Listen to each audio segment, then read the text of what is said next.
Rebonjour ou bonjour, bienvenue pour cette énième session des Journées européennes et digitales de la mobilité. Donc on est très heureux à nouveau de vous accueillir et vous êtes très nombreux et nombreuses à vous connecter par rapport à cette journée-là, puisqu'on a déjà quasiment 500 participants, près de 2000 inscriptions. Donc les chiffres sont superbes et bien évidemment, beaucoup de responsables faute automobile, directeurs achats, patrons de services généraux, et on est très contents. Alors aujourd'hui, et pour cette énième session, la thématique sont les véhicules utilitaires, économie, écologie, sécurité, les véhicules utilitaires et solutions de livraison de SAV de demain. Voilà. Et pour cela, et pour répondre et débattre sur cette thématique, on a la joie d'accueillir Jean-Luc Sellotto, responsable des flottes de Dalkia, animé session bien sûr par notre patron de la rédaction d'Agora News Mobility, j'ai nommé Yves Guita, très connu par tout le monde, et enfin le partenaire Stéphane Cressini, directeur commercial chez SD Service, qui est lui en visio. Et tout de suite, peut-être Stéphane, un petit mot sur SD Service et présentez-vous. Alors bonjour à tous, un petit mot sur SD Service. Alors oui, je suis en visio parce que je suis sur Grenoble, le siège de notre société est basé sur Grenoble. Et avec cette situation sanitaire, c'est plus simple aujourd'hui j'aurais bien aimé me déplacer, mais bon, on le fait en visio, ça fonctionne bien et on a des grands professionnels, donc je remercie tout le monde. SD Service en quelques mots. SD, c'est création de la société par notre président et fondateur Michel Stamenov en 87. Et nous sommes aujourd'hui dans notre belle société 450 salariés. On équipe à l'année 35 000 véhicules utilitaires et véhicules utilitaires véhicules de SAV de maintenance. Nous sommes présents sur 17 sites sur le territoire national, avec un gros site qui se trouve sur Gevrey-Chambertin, en Bourgogne, un gros site industriel. C'est 20 000 mètres carrés de bâtiments, pour situer un petit peu, pour avoir quelques chiffres, et 50 000 mètres carrés de terrain. Donc, on accueille des véhicules, on fabrique sur ce site. Et ce site nous sert aussi de plateforme logistique pour livrer nos 16 agences en France, qui sont sur les plus grosses villes de France. Je ne vais pas rentrer trop dans le détail, mais voilà, nous avons 16 agences en France qui sont proches de nos clients PME, PMI, grands comptes, concessionnaires, enfin tous nos clients et partenaires au niveau national. SD, c'est, donc je disais, 450 collaborateurs. On peut parler de chiffre d'affaires, c'est 60 millions d'euros de chiffre d'affaires actuellement. Et donc, notre métier, c'est tout ce qui est aménagement de véhicules utilitaires pour professionnels, donc véhicules de SAV de maintenance, dès qu'on a besoin de réparer, d'installer un système que ce soit motorisé, une climatisation, etc. Plusieurs types de prestations sont proposées à nos clients. On fait tout ce qui est aménagement en base contreplaqué. On a une gamme d'aménagement en aluminium. On a une gamme que l'on appelle premium, c'est tout ce qui est un petit peu spécifique, dérivé d'aluminium pour des métiers un peu spécifiques, dans le sanitaire notamment, hein, on peut en parler en ce moment, c'est quand même important. Et puis, toute une pléiade d'accessoires qui vont graviter autour de l'utilitaire, des systèmes de signalisation lumineuse, du portage, des galeries, des attelages, des rampes d'accès, etc. Voilà. Merci Stéphane pour ces précisions. Jean-Luc, on ne me présente plus non plus, qui est le responsable des flottes de Dalkia, mais qui est aussi au comité de pilotage de l'Agora des responsables flottes automobiles. Donc merci aussi de pouvoir répondre et débattre sur cette thématique-là. Yves, allez, on commence par vous. Yves Guita. Première question, un petit peu pour détendre l'atmosphère. Quand on fait de l'utilitaire et qu'on habite Gevrey-Chambertin, c'est pour transporter les caisses de vin ou Non, on peut transporter les caisses de vin. Et c'est sanitairement bon. Et c'est pas mauvais, avec modération, mais c'est très important. Ça peut permettre de transporter des caisses de vin, en effet.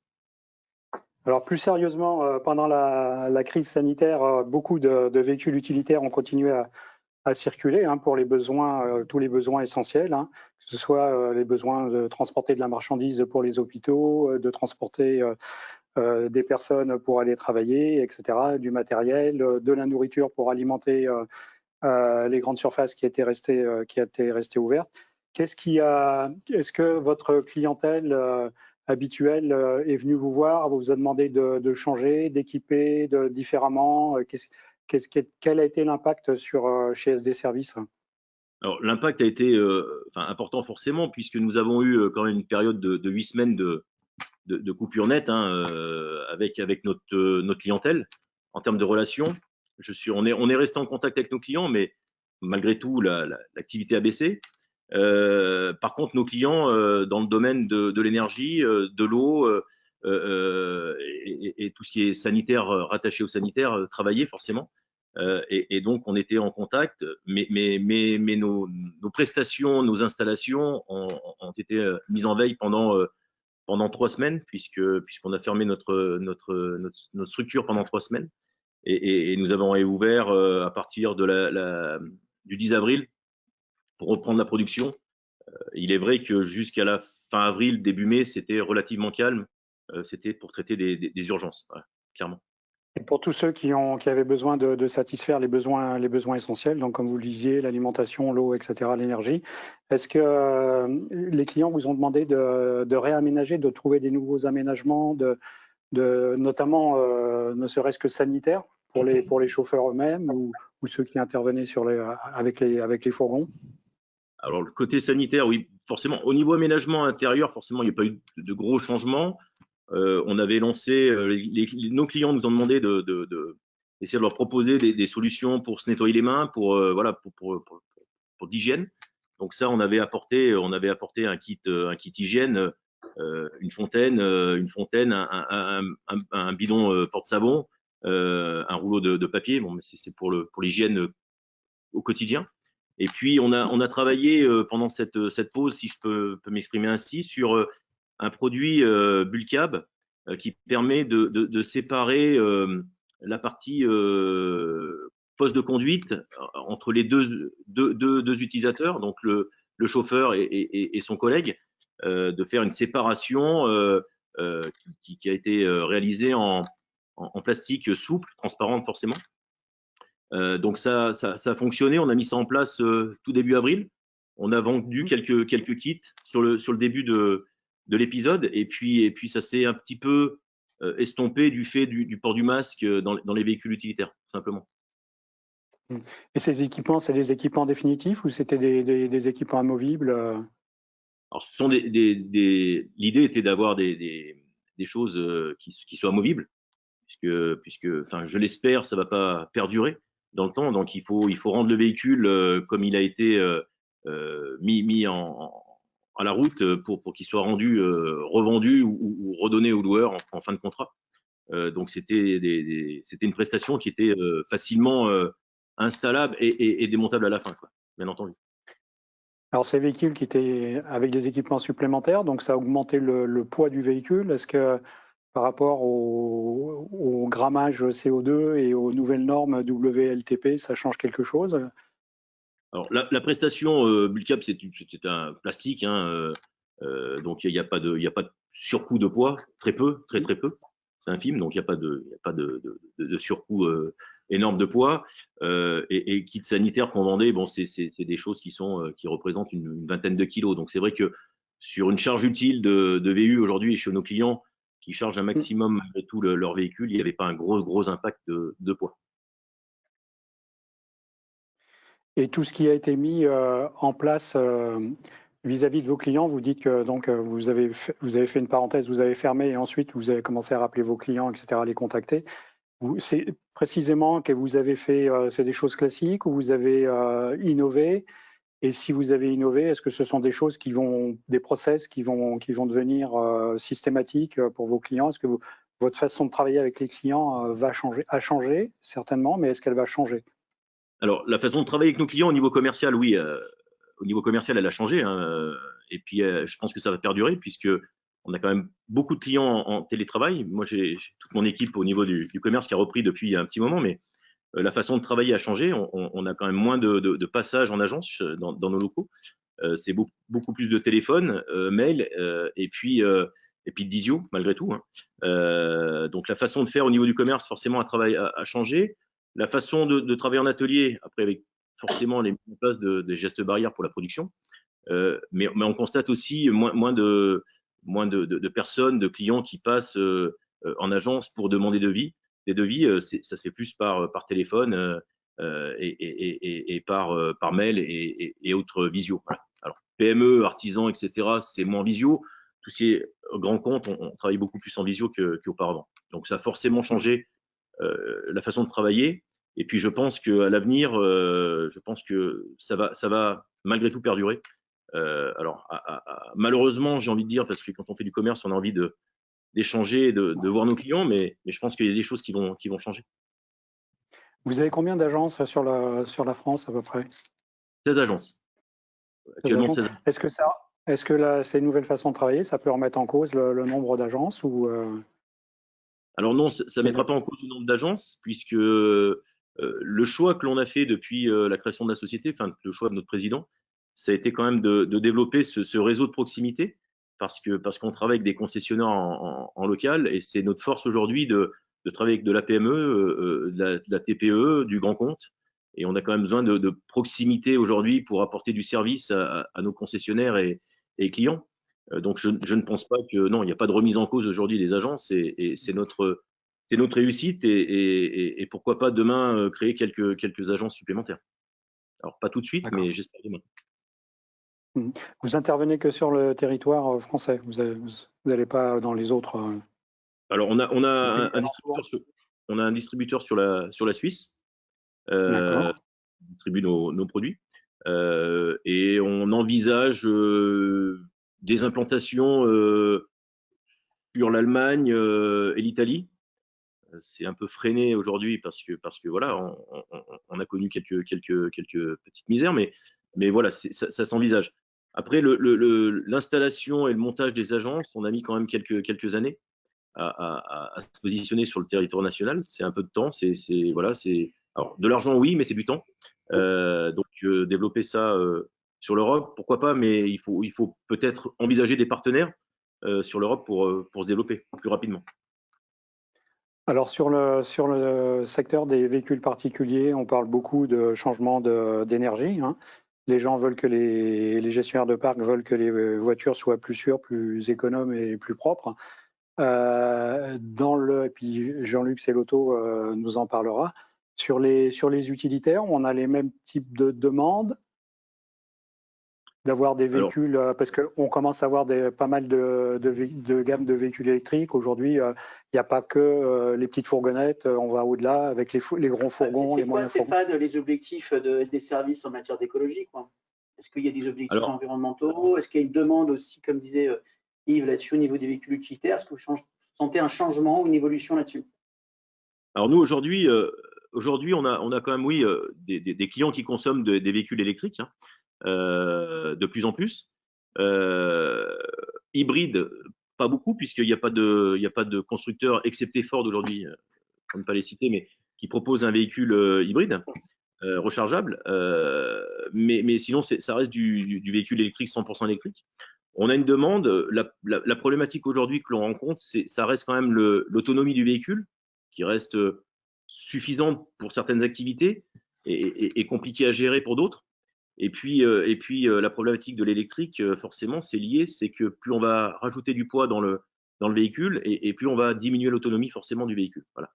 Donc, on a des clients aujourd'hui qui utilisent du véhicule électrique de plus en plus. Par contre, c'est sur des petits trajets forcément. Et on essaye d'adapter au mieux toute la partie charge et poids dans ce véhicule pour garder quand même un maximum d'autonomie. Alors sur les utilitaires, on peut peut-être demander l'avis de Jean-Luc justement sur ces transformations énergétiques et ces utilitaires électriques. Rappelez-nous là le nombre de véhicules que vous avez chez Dalkia. Alors le groupe Dalkia, c'est à peu près 10 500 véhicules, 80% d'utilitaires, donc un gros besoin par rapport à ce que que fait à peu près 8000 SD véhicules Service. utilitaires. Oui, tout à fait. C'est un domaine qui est très important. C'est justement, avant de répondre à la question de Yves, aujourd'hui, dans une entreprise, un véhicule utilitaire, c'est un élément de travail, c'est un outil de travail. S'il est mal organisé, s'il est mal géré, ça a automatiquement des conséquences sur l'activité. Donc l'intérêt pour nous, c'est de trouver, en partenariat avec SD Service, les solutions les mieux adaptées aux besoins opérationnels. Et on est confronté, bien sûr, à des besoins à la fois techniques, on en parlait par rapport aux véhicules électriques, mais aussi à des besoins, je dirais, sociaux, environnementaux, humains, où il faut trouver des solutions qui sont en adéquation avec l'activité. Et aujourd'hui, le fait d'intégrer les nouvelles technologies telles que les véhicules électriques, ben ça engendre quoi? Ça engendre que ça va mettre davantage de poids dans le véhicule et donc limiter l'autonomie de ce type de véhicule qui est déjà relativement restreint. Et on travaille avec SD Service sur ce domaine-là pour pouvoir mettre en place des aménagements à la fois plus fonctionnels, mais également plus légers. Et la question que je voudrais poser à Stéphane Cressini, c'est compte tenu du contexte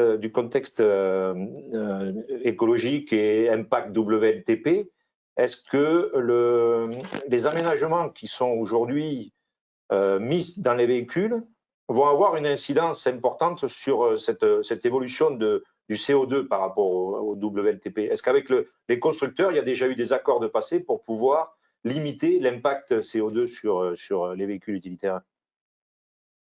Alors, dans le domaine de l'aménagement, je dis bien de l'aménagement de véhicules, notre métier, aujourd'hui, le poids que l'on rajoute, l'aménagement que l'on rajoute et le poids global que l'on rajoute dans le véhicule n'est pas concerné, n'est pas touché par WLTP. Puisque le véhicule aujourd'hui utilitaire fabriqué par un constructeur, il est prévu d'avoir une charge à l'intérieur du véhicule, il est homologué avec cette charge. Et l'aménagement que l'on met à l'intérieur de ce véhicule, pour le constructeur, c'est une charge que l'on rajoute. C'est une caisse à outils qu'on met à l'intérieur du véhicule. Donc dans ce cas-là, il n'y a pas d'impact sur WLTP, sur CO2. Par contre, dès qu'il y a de la carrosserie sur le véhicule, dès qu'on modifie le véhicule de base et qu'on rajoute des éléments style de type benne, on carrosse le véhicule, dans ce cas-là, il y a forcément un impact pour WLTP, puisqu'on va changer la pénétration du véhicule dans l'air, et donc forcément on va modifier la consommation du véhicule. Donc il n'y a aucun impact aujourd'hui dans le domaine de l'aménagement dans notre métier, et ce qu'on fait pour Dalkia notamment, hein, et d'autres clients, il n'y a pas d'impact WLTP. Ouais. C'est un élément important de ce que vient de dire Stéphane, parce qu'on aurait tendance à croire que l'aménagement va venir impacter le CO2, alors que ce n'est pas du tout le cas. C'est plutôt si on rajoute des triangles à l'extérieur ou des gyrophares ou des trucs comme ça qui vont avoir un impact. Alors, Pardon. Aujourd'hui, l'impact gyrophare, impact de gyrophare, par exemple, tout ce qu'on met sur le pavillon, c'est toléré. C'est toléré aujourd'hui. Ça peut changer demain, mais c'est toléré. Par contre, tout ce qui est poids à l'intérieur du véhicule, c'est ce que je dis, c'est à l'identique aujourd'hui quand vous avez un véhicule de base pour un livreur de colis. On va mettre une palette, du poids, des cartons, etc. Donc ça rajoute forcément du poids sur le véhicule. Dans ce cas-là, ce véhicule n'est pas considéré, n'est pas touché par WLTP. Au même titre, aujourd'hui, on rajoute un aménagement dans un véhicule utilitaire, et dans ce cas-là, le poids qu'on rajoute dans le véhicule est considéré par l'État et le constructeur comme des éléments qu'on rajoute. Voilà. C'est pour ça que je parlais tout à l'heure de caisse à outils. Alors pour le véhicule électrique, de toute façon, ça va être une contrainte pour pouvoir livrer en centre-ville, puisque aujourd'hui, il y a à peu près, je crois qu'il y a 22 villes françaises, il y en a déjà qui ont fermé leur centre à la circulation d'utilitaires diesel, et il y en a 22 sur la liste qui sont, donc ça va vraiment être une obligation. Et autre chose, vous avez parlé des véhicules carrossés qui, eux, sont impactés. Est-ce que votre travail, c'est uniquement l'aménagement intérieur, ou en dehors des galeries ou des choses comme ça? Est-ce que vous faites du carrossage ou de la carrosserie? Alors, SD Service aujourd'hui ne fait pas de carrosserie. On n'est pas carrossier, on n'a pas la compétence dans ce domaine-là, et voilà. Donc c'est pas un souhait. Alors demain, je ne sais pas, parce qu'on ne sait pas de quoi est fait demain, mais c'est pas aujourd'hui. On fait de l'aménagement de véhicules et on reste dans ce domaine d'activité. Il reste un petit quart d'heure. Je rappelle à nos téléspectateurs que vous pouvez poser des questions par le chat. Et c'est Brice Giraud, notre ami Brice Giraud, qui posera les questions tout à l'heure. Il reste un petit quart d'heure. À vous, Yves. Alors après il faut qu'on sorte. On a eu le Covid, donc il faut quand même qu'on en sorte un jour. Donc c'est reparti pour votre activité. Est-ce que vous avez constaté des demandes nouvelles de la part de vos clients, ou est-ce qu'on est reparti dans le monde d'avant, y compris dans celui de l'aménagement intérieur, ou est-ce qu'ils vous disent non, maintenant nous on veut absolument, on veut ça, on veut pouvoir justifier ça vis-à-vis de nos directions, vis-à-vis de la politique RH ou RSE de l'entreprise? Est-ce que ça rien n'a changé, on repart comme avant? Alors, pas grand-chose a changé. En fait, je pense qu'on va repartir comme avant. Je parlais des kits hygiène tout à l'heure. Je pense que ce qu'on a mis en place, ça va perdurer. Quelques structures et quelques sociétés utilisaient une fontaine, mais c'est pour l'hygiène quotidienne. On a de plus en plus de demandes dans ce domaine-là. Donc, je pense qu'on va continuer. Stéphane, excusez-moi, hein, les kits d'hygiène, c'est ce que vous avez mis en place dès qu'il y a eu la crise sanitaire. Vous avez été très réactif et là, vous avez eu beaucoup de demandes là-dessus, c'est ça? Alors, kit hygiène, on a, pour donner des chiffres, parce que ça fait peut-être parler, on a vendu en l'espace de 4 semaines 4500 kits. D'accord. Oui. Voilà. Donc c'était beaucoup, mais oui, ça a bien pris. Et je pense que c'est sûr, parce qu'on a des demandes de plus en plus fortes de nos clients. Donc ça va perdurer.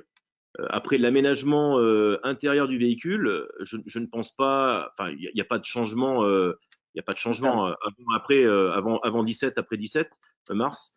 Par contre, on a de plus en plus de demandes de nos clients. Jean-Luc Sellotto en parlait tout à l'heure. C'est équiper différemment le véhicule, penser différemment l'aménagement du véhicule pour que ce véhicule serve au métier et soit avec une charge utile restante importante pour pas surcharger le véhicule. Et donc, on adapte de plus en plus l'aménagement à l'activité en proposant des solutions avec des caisses, des tiroirs, des éléments qui sont vraiment adaptés à l'activité et aux pièces que l'on range à l'intérieur.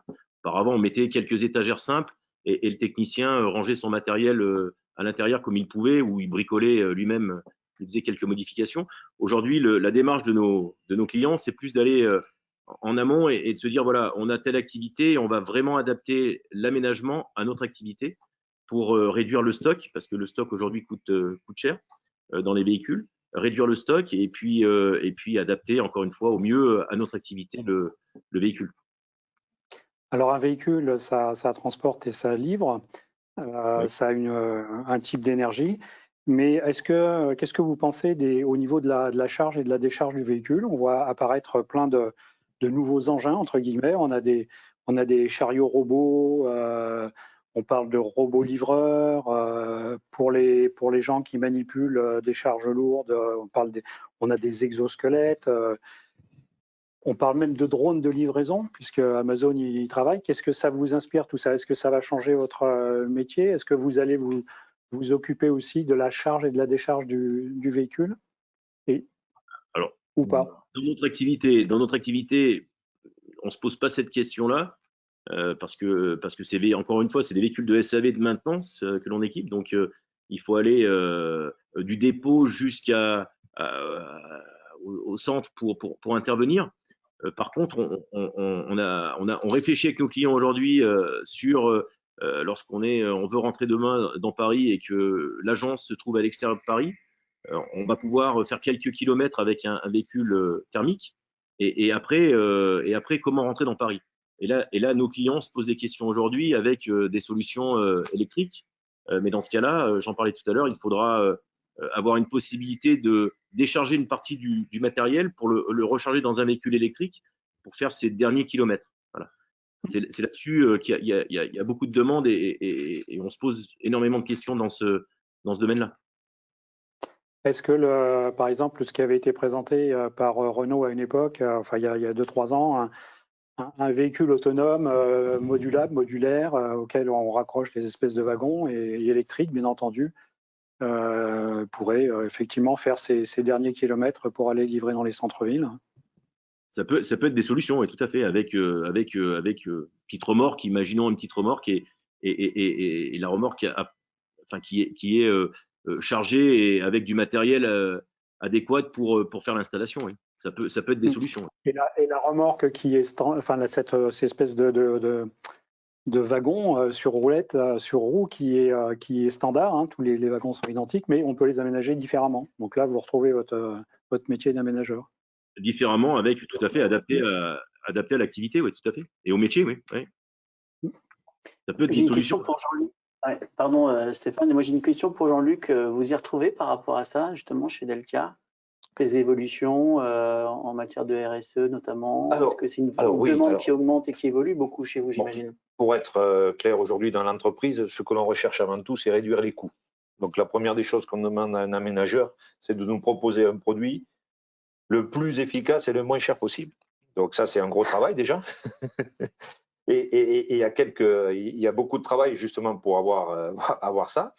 Ensuite, la deuxième chose, c'est qu'on demande que cet aménagement, comme le disait tout à l'heure Stéphane, soit adapté aux besoins de l'activité et que, compte tenu de cette activité, il faut qu'on soit aussi le plus sécurisé possible.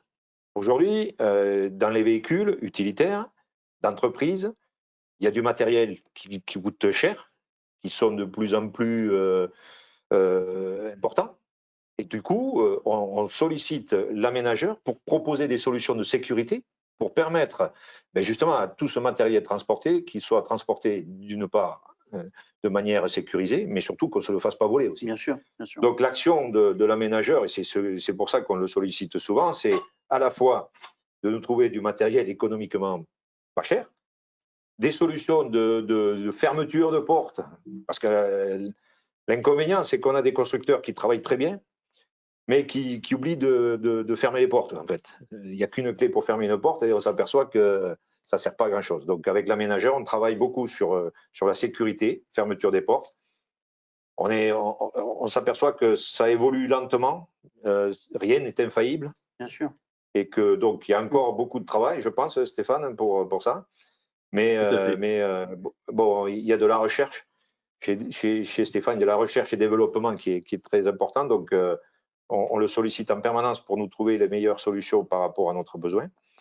Et puis nous, dans notre activité, je dirais qu'on est loin de cette vision du véhicule en wagon qui pourrait aller à droite à gauche. On est plutôt sur de l'individualisme, puisque chaque collaborateur a un véhicule et son besoin, alors je ne dirais pas qu'il est spécifique, parce que le métier est identique chez Dalkia, mais disons qu'il va avoir un besoin propre et pas un besoin multiple.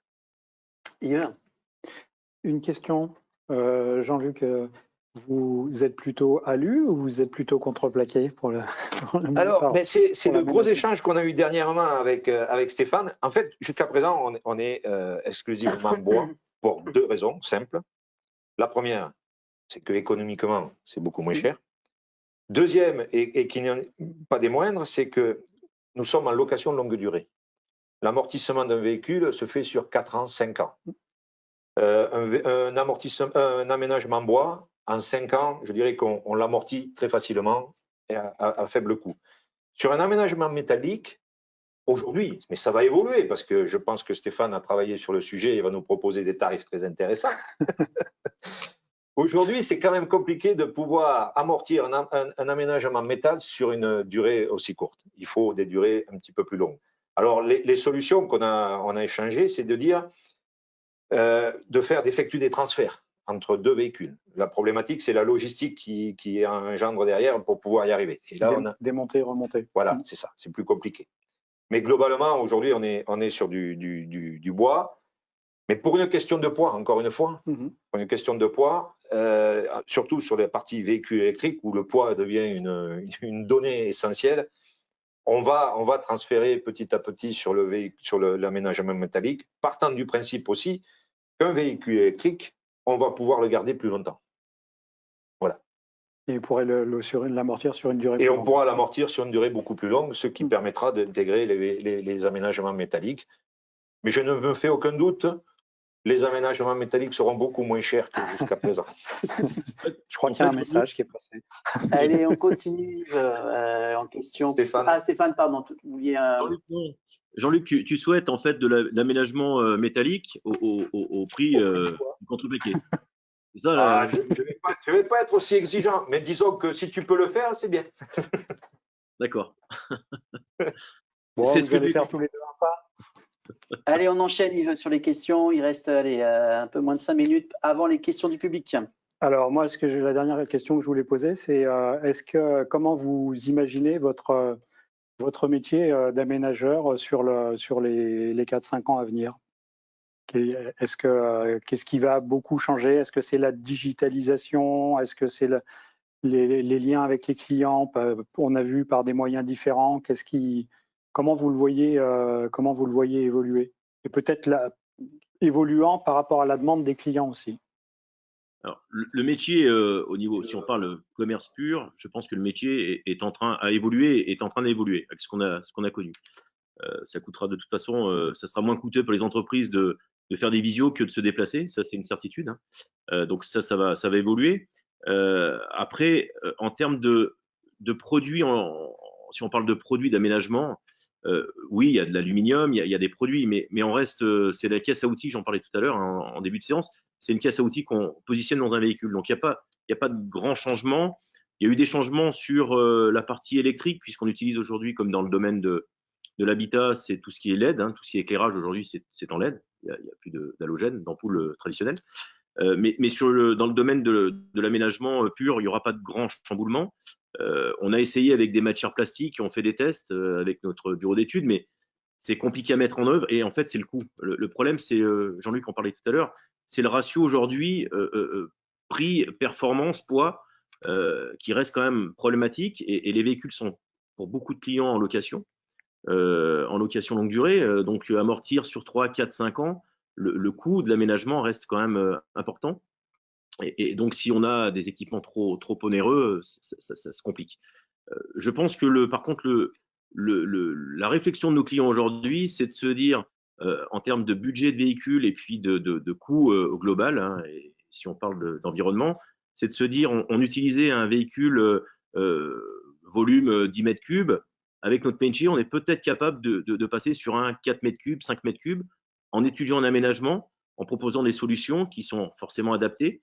Et là, il y a des vrais changements. On le voit déjà aujourd'hui et je pense que ça va continuer dans le temps.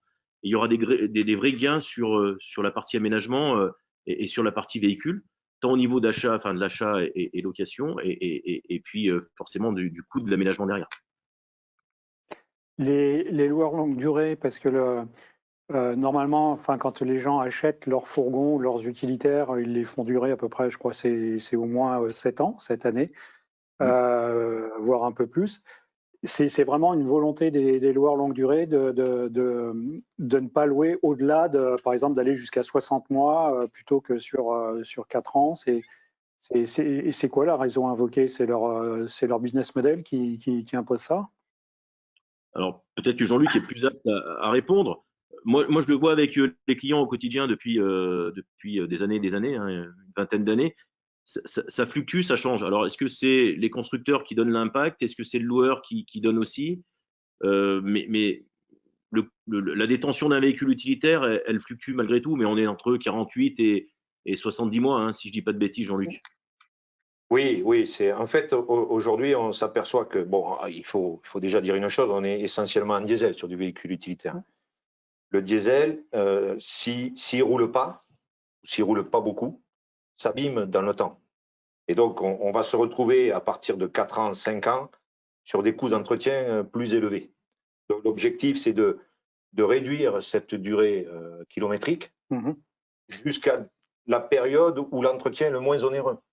où il n'y a pas d'embrayage, où il n'y a pas d'injection, où il n'y a pas d'amortissement. Et du coup, là, les grosses négociations qui sont faites avec le loueur aujourd'hui sont sur des durées entre 4 et 5 ans. Au-delà, c'est que le véhicule, je dirais, a un roulage qui est linéaire. Il n'y a pas d'usage mixte urbain, routier.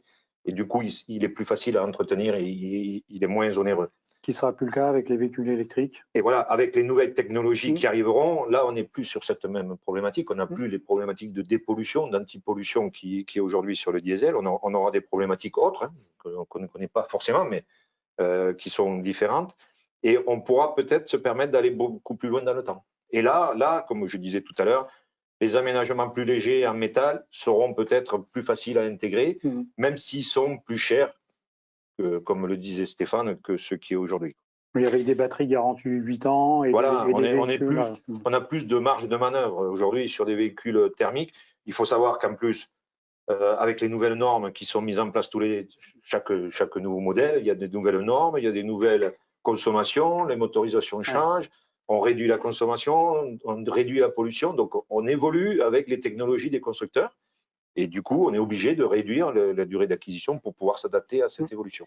Avant de passer aux questions du public, j'en ai une autre pour Stéphane. On a parlé, Yves tout à l'heure a parlé d'évolution éventuelle digitale. Est-ce que ça fait partie des choses sur lesquelles vous réfléchissez au niveau digital, numérique? J'entends à l'intérieur vraiment du véhicule, de son aménagement. Et c'est quoi la part de recherche et développement chez des services? Vous pouvez communiquer au niveau des chiffres là-dessus ou pas?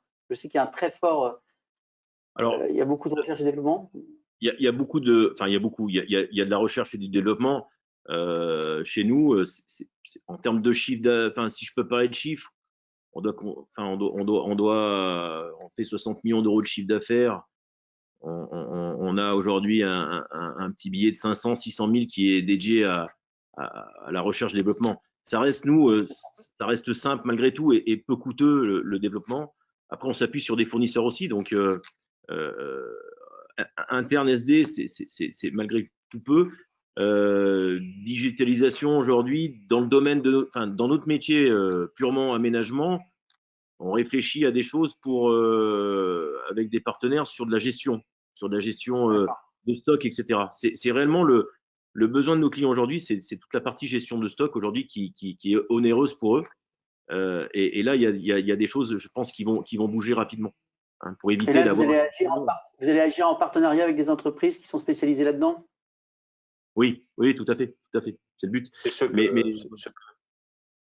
Pardon Stéphane, le point que vient de soulever Stéphane est très important parce que pour une entreprise, d'avoir du matériel dans un véhicule, c'est bien, mais encore faut-il savoir ce que l'on a, quoi.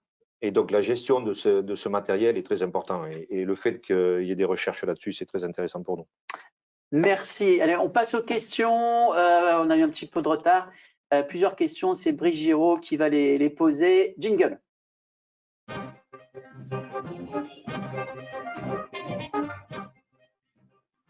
Bonjour à tous. Première question, c'était en matière de prévention du risque routier, donc de sécurité. Que proposez-vous dans vos aménagements pour garantir la sécurité des conducteurs et utilisateurs? Alors SD, il n'y a pas de norme concernant la partie aménagement du véhicule. Il n'y a aucune norme aujourd'hui qui existe en Europe. Il y a eu un cahier des charges qui a été fait par l'INRS il y a quelques années. Et donc, on a suivi ce cahier des charges. On a travaillé avec l'INRS pour faire évoluer nos aménagements, surtout au niveau de la fixation, et pour éviter en cas de crash, l'aménagement se retrouve à écraser le chauffeur et son copilote, son collègue. Donc voilà, on a beaucoup travaillé sur la partie fixation des éléments et travaillé sur l'aménagement, la conception de l'aménagement pour éviter d'avoir lors de choc, d'avoir des gros soucis. On équipe aujourd'hui, j'en parlais tout à l'heure, 35 000 véhicules, donc on a beaucoup de véhicules qui roulent forcément. Si on met ça sur 5 ans, quelques véhicules roulent sur notre territoire, et on n'a jamais eu de gros ennuis dus à l'aménagement. Voilà. Alors certes, un véhicule qui va avoir un accident à plus de 50 km/h, ça ne sera pas forcément très beau à voir, mais sur des chocs à 50 km/h, c'était le test de l'INRS. L'idée, c'était de ne pas déplacer l'aménagement de plus de 20 cm dans la partie conducteur, sur la partie poste de conduite. Donc, c'était la validation et c'était le but de ce cahier des charges. Donc, on est aujourd'hui conforme à la note scientifique, la NS 286, qui a été écrite par l'INRS. Mais il n'y a pas de normes aujourd'hui dans le domaine de l'aménagement. Ok Stéphane. Jean-Luc, n'hésitez pas s'il y a un… Non. Brice, question suivante. Question suivante sur les matériaux. Quels sont les types de matériaux utilisés dans vos aménagements et leur impact écologique? Alors, contreplaqué pour 60%, 70% de notre production. Et aluminium. L'impact écologique, forcément, est bien moindre sur le contreplaqué que l'aluminium. Et même si on a fait des études, même si on prend la chaîne complète, hein, de la production jusqu'à la gestion du déchet derrière, même si l'aluminium se réutilise, le développement et la fabrication de l'aluminium, c'est excessivement polluant. Donc, même si on fait 2-3 vies de véhicules, on avait fait des calculs, on est quand même moins polluant en contreplaqué qu'en aluminium. Sachant qu'aujourd'hui, l'utilisation du contreplaqué, c'est du bois, hein, ni plus ni moins, l'utilisation du contreplaqué chez nous provient de Finlande, d'Espagne, d'Italie. Donc, on travaille avec des pays qui gèrent correctement leurs forêts. On n'a jamais travaillé, et c'est un souhait de notre président, avec des personnes, des pays qui n'ont pas forcément de bonne gestion, tout le temps de bonne gestion de leur forêt. Merci Stéphane. Brice, question suivante. Oui, question. Alors déjà beaucoup de questions. Vous avez déjà apporté beaucoup de réponses aux questions qui ont été posées. Une autre question qui a été partiellement évoquée avec le digital, c'était comment imaginez-vous le véhicule du futur dans l'absolu, hein, sans parler forcément de notion de coût. Voilà. Moi, le véhicule Alors, du futur. Peut-être Jean-Luc, non, véhicule du futur. Le véhicule du futur. Ah, mais c'est pas gagné. Le véhicule utilitaire du futur. C'est le VU volant. C'est le véhicule parfait. C'est vrai que c'est le véhicule utilitaire, c'est un outil de travail. Donc, qui dit outil de travail dit qu'il doit évoluer avec le travail. Il doit permettre de simplifier et de gagner du temps à l'utilisateur. Donc, ce qu'on a parlé tout à l'heure sur la partie numérique, la gestion de ce qui se trouve à l'intérieur est très importante. La notion de sécurité pour les utilisateurs est également très importante. Donc, c'est ces deux points-là qui devront aller de pair avec à la fois l'évolution technologique du véhicule par lui-même, par le constructeur, et puis l'organisation du travail, quoi. Donc sûr et connecté. Sûr et connecté, moi, c'est les deux visions que j'ai aujourd'hui. Sûr, ça a toujours été la priorité. La sécurité a toujours été mise en avant. Après, on s'aperçoit que dans la logistique, dans le besoin de matériel, de tout ce qui est outils, c'est de plus en plus compliqué. Il faut de plus en plus de choses à l'intérieur d'une voiture. Et du coup, oui, il faut la gérer. Il faut le gérer, tout ça. Il faut le gérer. J'ai une question, on n'a pas parlé, Stéphane, tout à l'heure. C'est quoi les délais pour l'aménagement d'un véhicule utilitaire chez vous? Délai pour un aménagement sur une moyenne. Alors, on a l'aménagement classique, voilà. Le véhicule rentre en atelier le lundi et il ressort le mardi. Voilà. Oh non, c'est ultra rapide. En 24 heures, c'est ça? Ouais. 24-48 heures. Ouais, alors, c'est ça qui est un petit peu aberrant dans le mode de fonctionnement, c'est qu'on s'aperçoit que en aménagement, ça prend, bon, c'est pas des temps très élevés, une journée ou deux, voire 3 journées selon le modèle.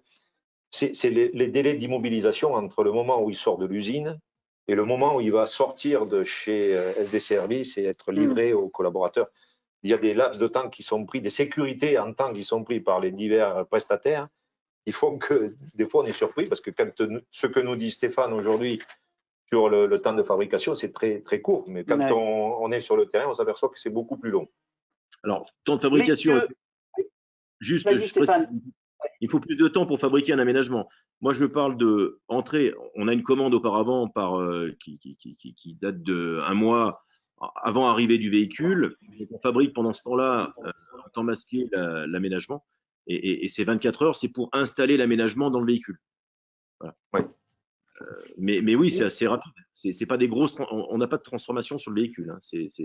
On prend une caisse à outils, encore une fois, qu'on va fixer dans le véhicule. Voilà.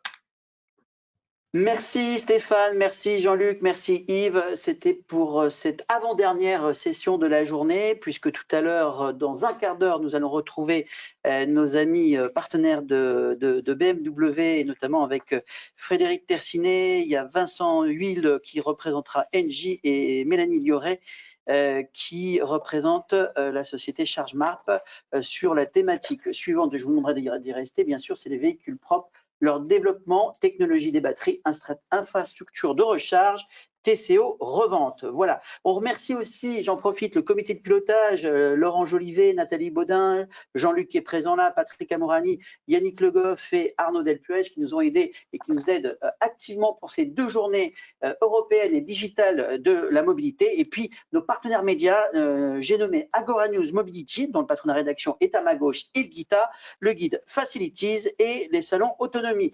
Merci à SD Services de nous accompagner pendant ces 2 jours et un grand merci à Stéphane d'avoir accepté cette invitation pour nous parler de les thématiques qu'on a vues ensemble. Merci à toutes et à tous. À bientôt Stéphane. Merci, au revoir. Merci. Au revoir.